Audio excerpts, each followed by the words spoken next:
Manchester United just won 3-2 against Newcastle in our second last game of the season. I thought it was a pretty entertaining game overall. It was pretty much 50-50 throughout, lots of space, lots of attempts on goal. And I'm just happy we didn't lose. Like, we actually picked up points. Like, who would have thought?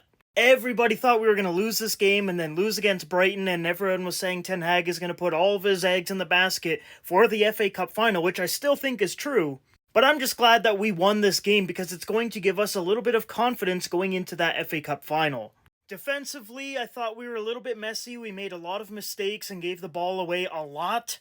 Casemiro, I thought, he had a 50-50 game. Like, he did some stuff good, some stuff bad. He gave away the ball a lot, but then he also had a few good clearances. He had a goal line clearance too. Offensively, same kind of problems. Like, we get to the final third, but we just can't set anything up. We get to the opponent's box, and then it's almost like we just stop, and we just don't know what to do. We don't know the right movement patterns. And that's why it's so difficult for us to score goals this season. This is a terrible season on the goal-scoring front. And then on top of that, we're leaking goals. We let in, I believe this is 84 goals this season, and we still have 2 more games to go. And obviously, I know a big reason for that is due to all the injuries, but that record is just astounding.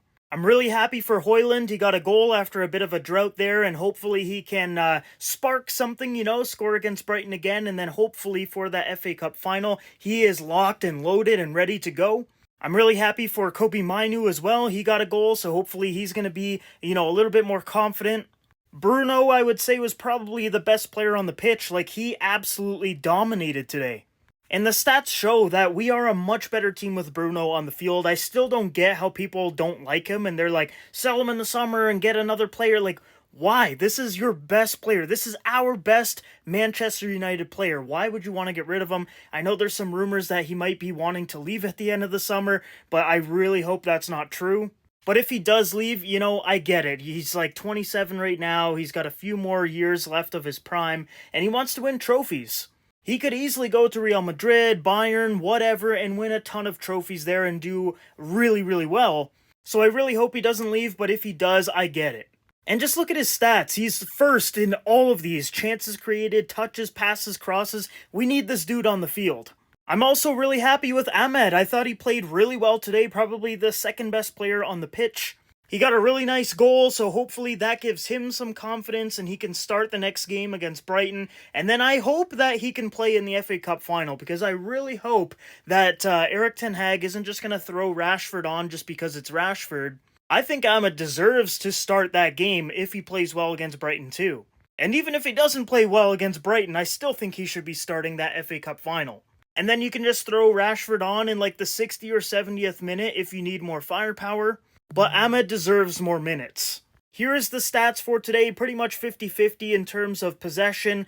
Shots and everything was pretty much bang on 50-50 as well. Newcastle had a little bit more possession, a little bit more touches and passes and everything, but overall the game was pretty much bang on 50-50.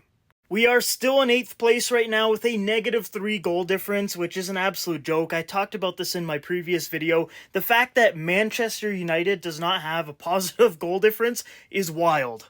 Every single team above us is positive, and then every single team below us is negative. It's crazy. We're just, the start of the decline.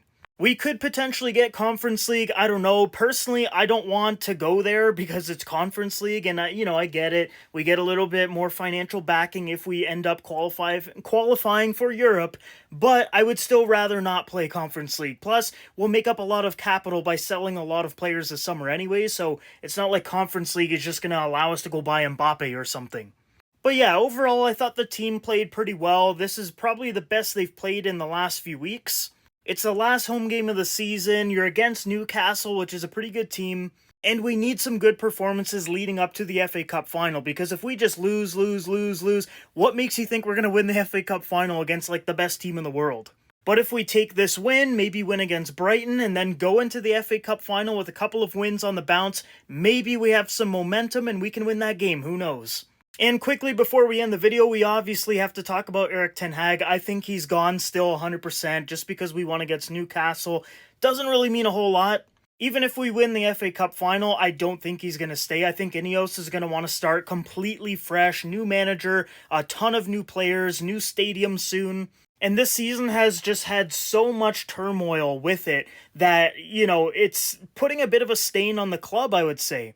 If you go and try to attract talent to the club and you say, yeah, Eric Ten Hag is here, the guy who's had problems with a whole bunch of players, who led the team to an 8th place finish this year, regardless of injuries or not, it's not very enticing for a lot of players.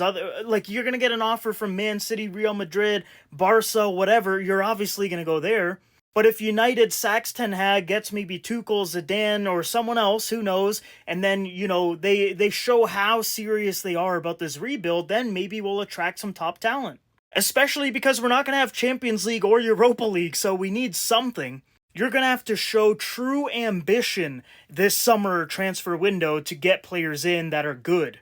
And I think one of the ways that Ineos is going to do it is by sacking Eric Ten Hag and saying this is not acceptable regardless of injuries or not. We want to start completely fresh, sell a bunch of players, and then I think people around the world, like players, are going to see that and be like, okay, this club is ambitious, maybe I'll sign there. But that's just my take on it. Let me know your thoughts down below in the comments about that and also the match against Newcastle today.